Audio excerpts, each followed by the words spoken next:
This presentation illustrates the great cultural wealth of the knowledge found in the Vedic literatures and its relevancy in the modern world.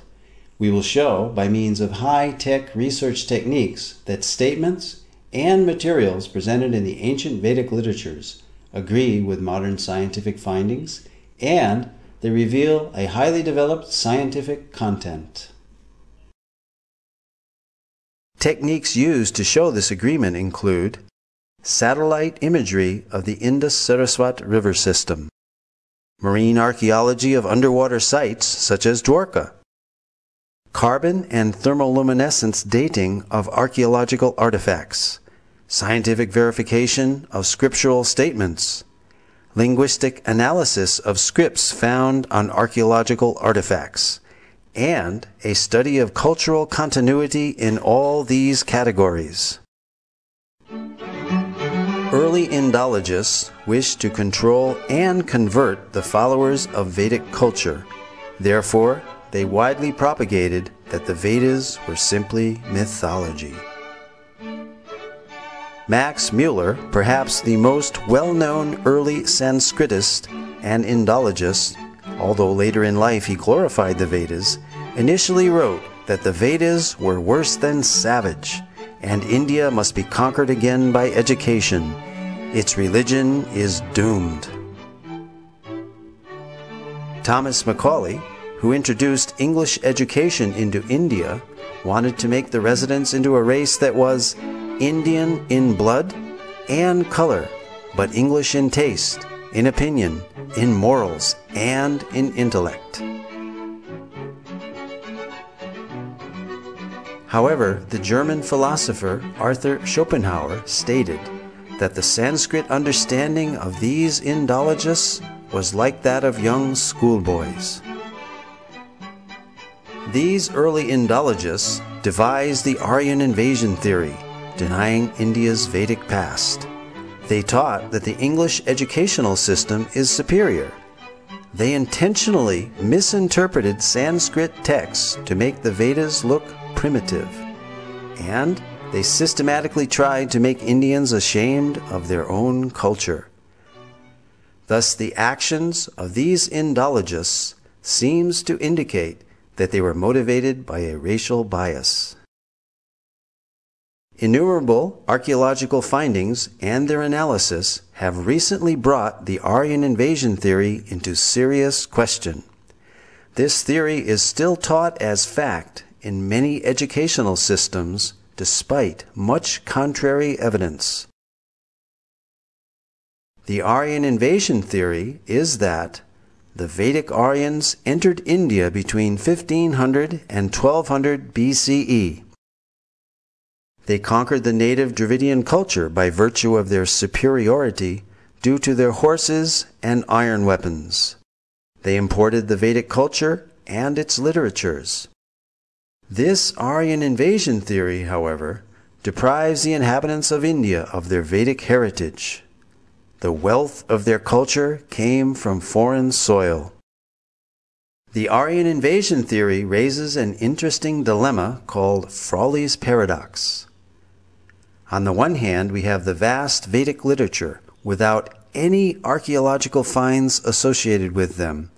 And on the other hand, we have 2,500 archaeological sites from the Indus-Saraswat civilization without any literature associated with them. A preponderance of contemporary evidence now seems to indicate that these are one and the same cultures. This certainly eliminates this paradox and makes perfect sense to an unbiased researcher. Facts which cast serious doubt on the Aryan invasion theory are: there is no evidence of an Aryan homeland outside of India mentioned anywhere in the Vedas. On the contrary, the Vedas speak of the mighty Saraswati River and other places indigenous to India.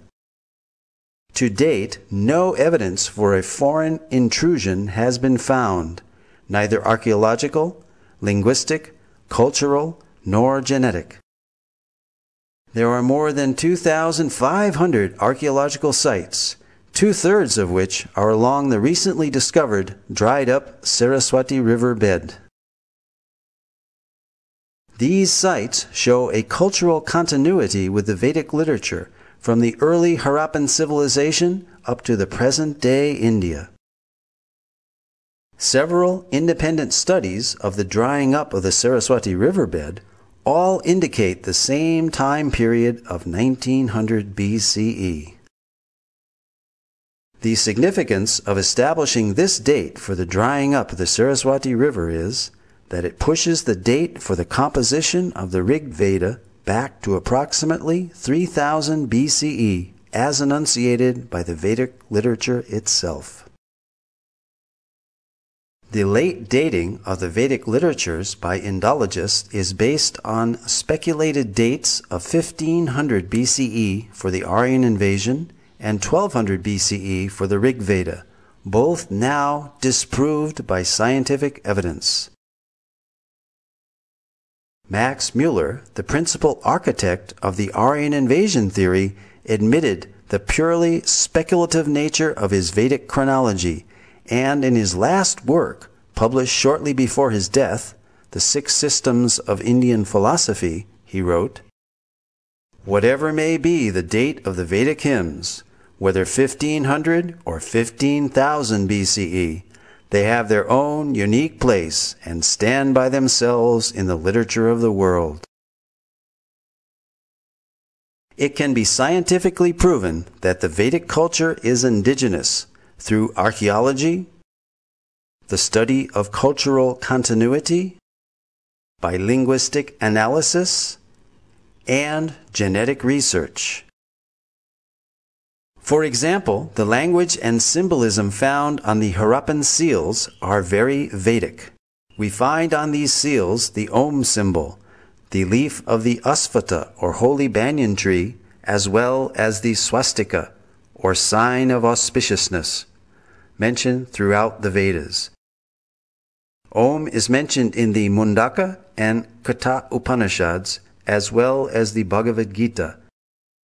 The holy Ashvattha tree is mentioned in the Aitareya and Satapatha Brahmanas, as well as the Taittiriya Samhita and Katyayana Smriti. The pictorial script of these Harappan seals has been deciphered as consistently Vedic and termed Proto-Brahmi as a pre-Sanskrit script. This piece of pottery from the lowest level of Harappan excavations with pre-Harappan writing is deciphered as Ila Vartate Vara, referring to the sacred land bounded by the Saraswati River, described in the Rig Veda. Additionally, other archaeological finds are culturally consistent, such as the dancing girl, whose bracelets are similar to those worn by women of northwest India today, and the 3 stone Shiva lingas found in Harappa by M.S. Vats in 1940. The worship of the Shiva linga is mentioned in the Mahanarayana Upanishad of the Yajurveda and is still ardently practiced today. The Vedas were maligned by early Indologists because of their disagreement with their Eurocentric colonialist worldview, a view which produced and depended on the Aryan invasion theory. The fact that the Aryan invasion theory has been seriously challenged recently by scholars and Indologists adds credence to the Vedas as viable, accurate, and indigenous sources of information. Using modern scientific methods such as satellite imagery and dating techniques, it can be shown that the ancient statements of the Vedas are factual, not mythical as widely propagated. High-resolution satellite images